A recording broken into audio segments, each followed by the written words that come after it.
नमस्कार दोस्तों। चलिए तो देखते हैं आज हम 10 का पेपर हिंदी का।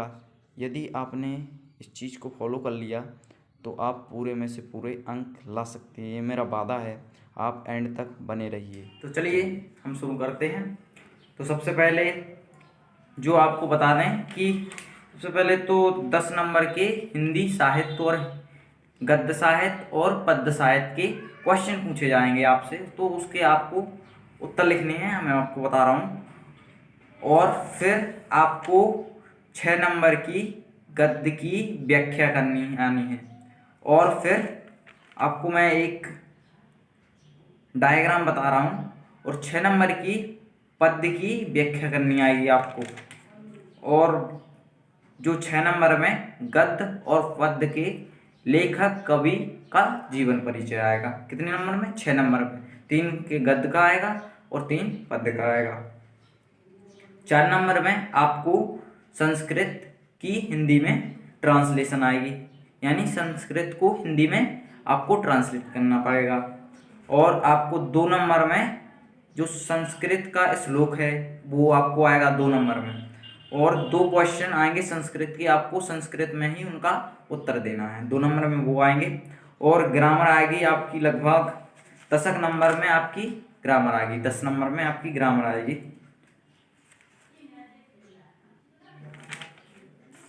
और आपको 6 नंबर में निबंध लिखने को आएगा। 6 नंबर में 4 टॉपिक दिए रहेंगे, उसमें से एक को लिखना है।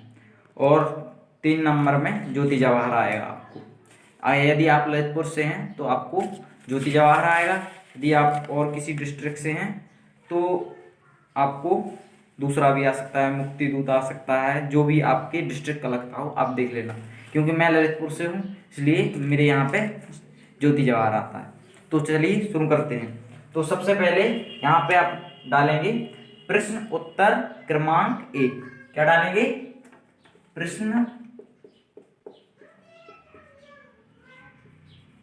क्रमांक 1। इस प्रकार से डेकोरेट करेंगे। आपको हैंड राइटिंग अच्छी से अच्छी लिखनी है बोर्ड में, जिससे आपको अच्छे से अच्छे नंबर मिल सकें। तो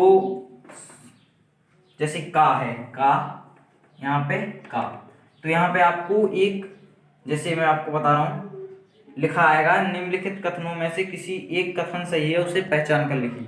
तो यहाँ पे 4 ऑप्शन दिए हैं, आपको एक लिखना है। यानी का यहाँ पे जो भी सही हो, जैसे यदि पहला सही हो तो आपको यहाँ से ऐसे लिख देना, लिख देना है का फर्स्ट, का फर्स्ट। और फिर खा, यहाँ पे आपको खा डाल देना है, खा। जैसे ये खा में भी 4 ऑप्शन हैं, तो आप जैसे कृतियां हैं 4 ऑप्शन दिए हैं 4, तो आपको उनमें से एक की कवि या लेखक लिखनी है। जैसे यहाँ पे इसका उत्तर सी है तो आपको, सॉरी थर्ड है, तो आपको ऐसे थर्ड लिख देना है। आपको उत्तर नहीं लिखना है क्योंकि उत्तर आप पहले से यहाँ पे लिख चुके हो। जो यहाँ पे लिखा है प्रश्न उत्तर, आप गा लिखेंगे। गा का यहाँ पे रचना लिखी है बट पीपल के रचयिता कौन है, तो आपको डायरेक्ट जैसा घा है तो आपको यहाँ पे रचना का नाम लिखना है। तो आप इसका उत्तर ऐसे लिख सकते हैं। अब हम प्रश्न देखेंगे दूसरा, तो आपको यहाँ पे लिख लेना है प्रश्नोत्तर क्रमांक 2। प्रश्नोत्तर क्रमांक 2, यहाँ पे भी आपको 2-2 नंबर के क्वेश्चन आएंगे गद्य और पद्य के यथार्थ से संबंधित। तो यहाँ पे आपको का ऐसे ही उत्तर लिखते जाने हैं, जिसके जो उत्तर हों आप लिखते जाइए। मैं आपको लिखने का एक रफली आइडिया बता रहा हूँ, आप ऐसे ही लिखना, बोर्ड में आपका एक भी नंबर नहीं कटेगा।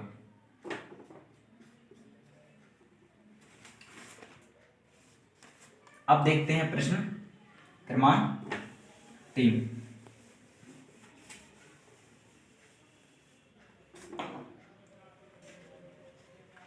तो हम डालेंगे यहाँ पे प्रश्नोत्तर क्रमांक 3। तो यहाँ पे जो तीन क्रमांक है उसमें आपको व्याख्या करनी आएगी 6 नंबर में। व्याख्या, गद्य की व्याख्या करनी आएगी। यहाँ पे लिखा है कि एक की कीजिए, यानी 2 दिए हैं आपको, केवल एक की करनी है।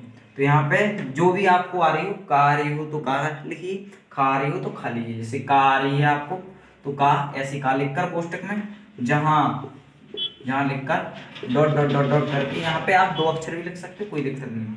यहाँ पे डॉट डॉट डॉट डॉट करके लास्ट के 2 अक्षर लिख दीजिए। जैसे नहीं लेती, तो यहाँ पे नहीं लेती।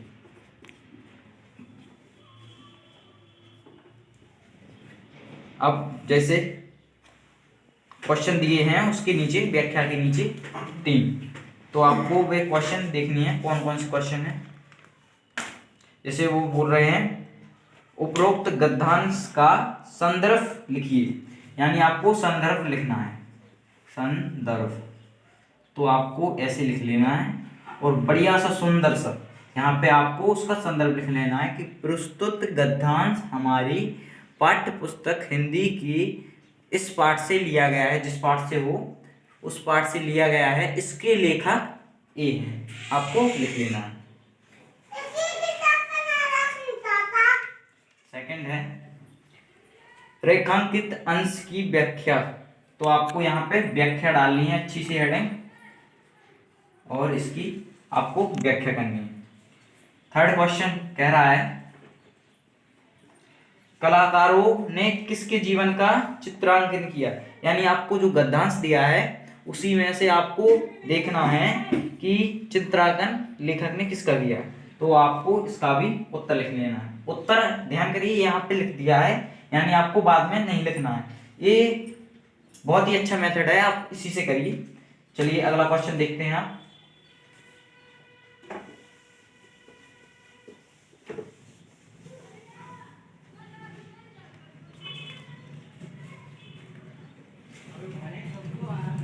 अगला क्वेश्चन कह रहा है निम्नलिखित गद्यांशों में से किसी एक पद्यांश का संदर्भ सहित व्याख्या कीजिए। अभी गद्य था पहले, अब पद है, यानी 2 पद्यांश दिए हैं हमें, उनमें से केवल एक का करना है। तो यहाँ पे जैसे आपको खा आए अथवा का आए, जो भी आए, तो आप जैसे खा आया मेरे को, तो खा लिखा और पहला अक्षर लिखा है। जैसे टूटी है तेरी कब समाधि, झंझा लौटे सतत हार, यानी ये आपको पद्यांश दिया है, तो आपको इसके 1-2 अक्षर पहले लिख लेना और लास्ट के, जैसे मैं बेहां, तो आपको यहाँ पे लिखना है मैं बेहां। अब इसके नीचे क्वेश्चन दिए गए हैं, ये भी 6 नंबर का है।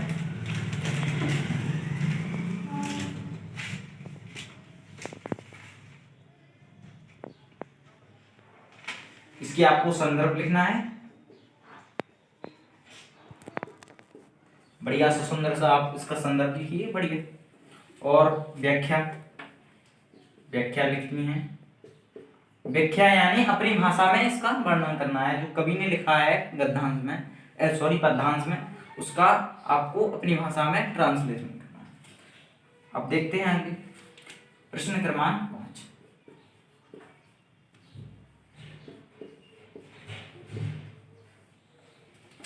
तो लिखा है इसमें जीवन परिचय लिखिए, 3 लेखक के नाम लिखे हैं और उनकी रचना लिखनी है। तो 3 में से हमें केवल एक करना है। कितना करना है?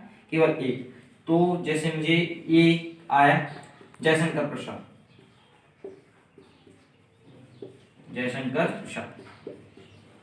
तो यहाँ पे उनका जीवन परिचय लिखना है, तो यहाँ पे लिखेंगे जीवन परिचय,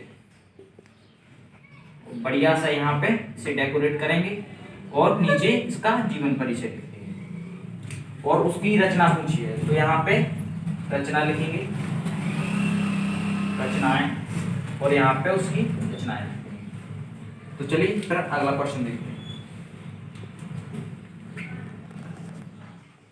यहाँ पे खंड, ये प्रश्न 5 का खंड का अब खा है,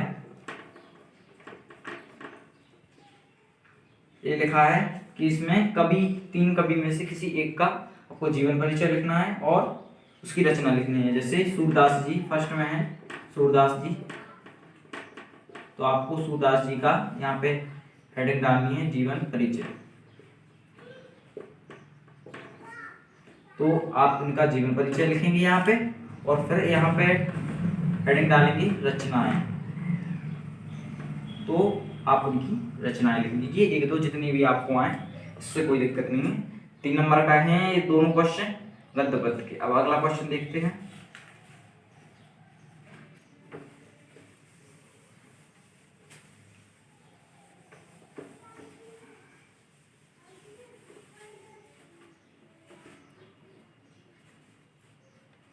प्रश्न उत्तर क्रमांक 6।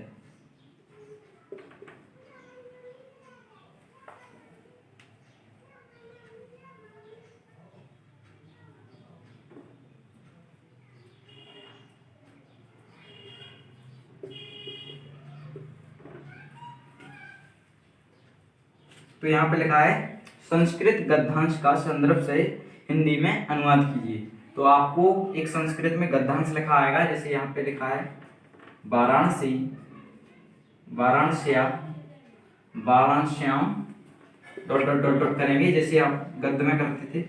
ग्रहणी, यहाँ पे ग्रहणी। तो आपको इसका लिखना है संदर्भ, संदर्भ,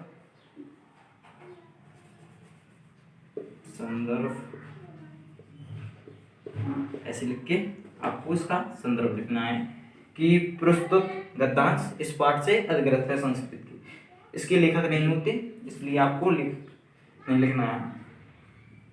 इसमें लिखा है हिंदी में अनुवाद, तो आपको यहाँ पे लिखना है हिंदी में अनुवाद, हिंदी में अनुवाद। तो इसका आपको हिंदी में अनुवाद करना है। ये 4 नंबर का क्वेश्चन है। यहाँ पे एक गद्य दिया है और अथवा में पद भी दिया है, यानी आपको गद्दा है तो गद्य का कर दीजिए, पद्य है तो आपको पद्य का करना है। चलिए अब अगला क्वेश्चन देखते हैं।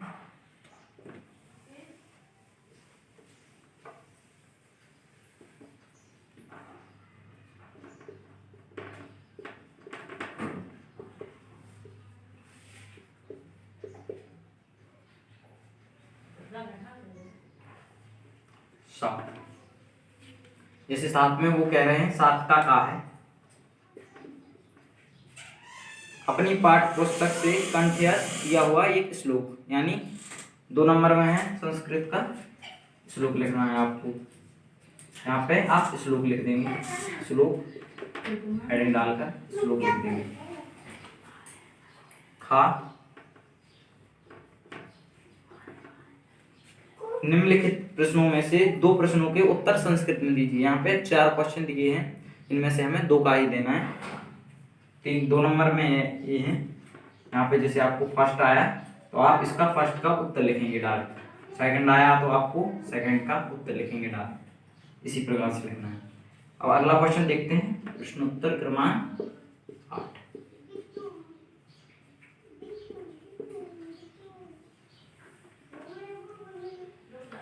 का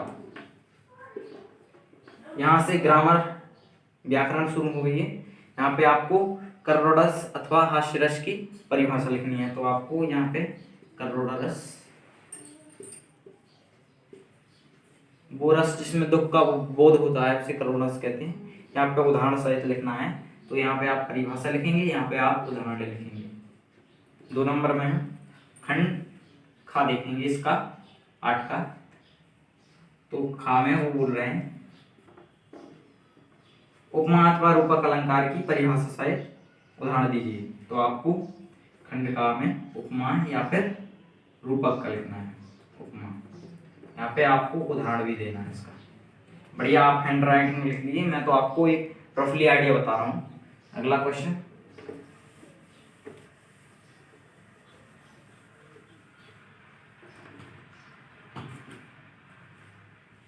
प्रश्न उत्तर क्रमांक 9।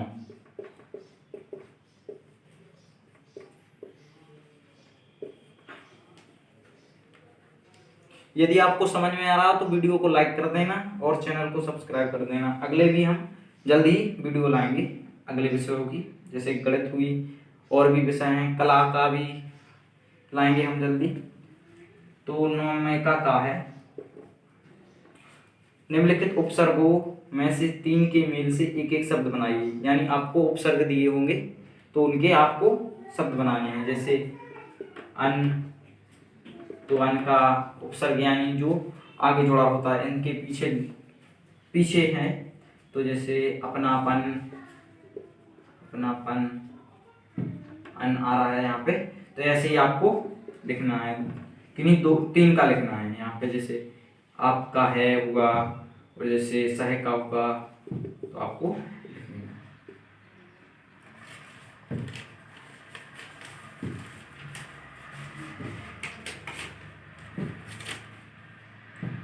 यहाँ पे खा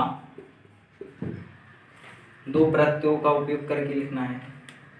यहाँ पे अपनापन, यहाँ पे सॉरी अपनापन नहीं आएगा। जैसे अनाज आ सकता है, यहाँ पे ये उपसर्ग है यानी आगे आता है उपसर्ग अनाज। जैसे प्रत्यय, यहाँ पे प्रत्यय आएगा। तो इनमें से भी आपको 3 लिखना है। जैसे त्वा का महत्व जड़त्व, कुछ भी जो भी आपको आता हो। ता का लिख लेना है, बट का लिख लेना है, आपको 3 का लिखना है। ये भी 2 नंबर में है। खा, खा में क्या कह रहे हैं, किन्हीं 2 शब्द के तत्सम रूप लिखिए। यानी शुद्ध रूप, तत्सम यानी शुद्ध रूप। यहाँ पे तत्वा रूप दिए हैं, इनके तत्सम रूप लिखना है। जैसे खंबा, आंख,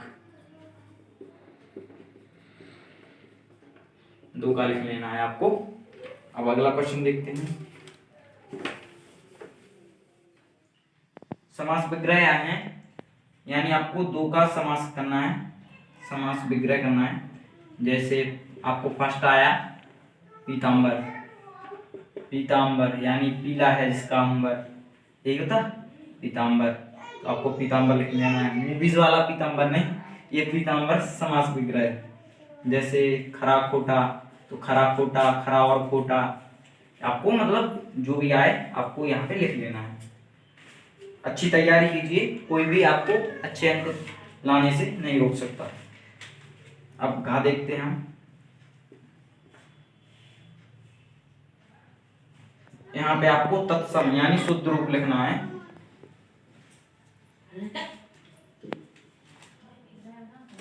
शुद्ध रूप लिखना है। जैसे आंख का अक्षी हुआ, आंख का अक्षी, इस प्रकार से आपको लिख लेना। फर्स्ट सेकंड 2 के लिख लेना है आपको। घा देखेंगे यहाँ पे, निम्नलिखित 2 शब्दों के 2-2 पर्यायवाची। यहाँ पे आपको 5 ऑप्शन मिलेंगे, आपको उनमें से 5 में से 2 करना है। जैसे कमल का आया आपको, तो कमल का लिख दीजिए, कमल का लिख दीजिए आप। गंगा का आया आपको, गंगा का लिख दीजिए। 2 का ही लिखना है आपको, 2-2 लिखना है, 2 के 2-2 लिखना है। अब अगला क्वेश्चन देखते हैं 10।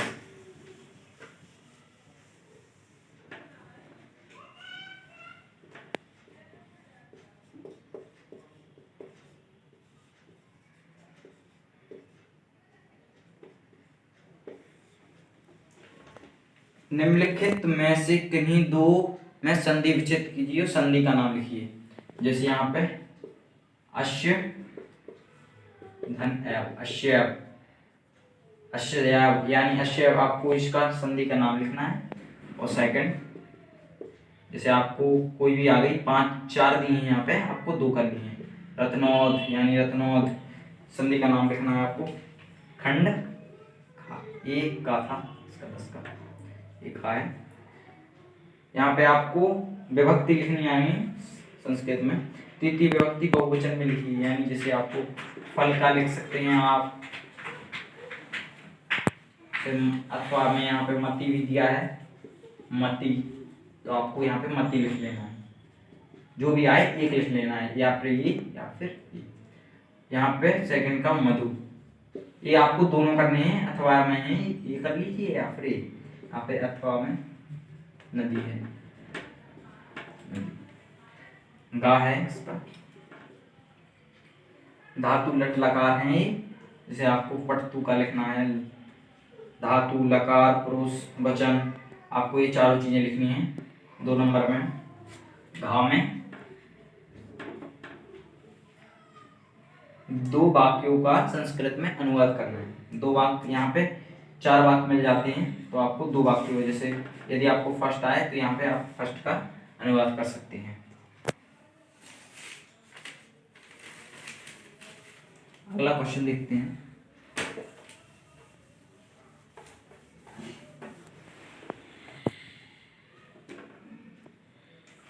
जैसे प्रश्नोत्तर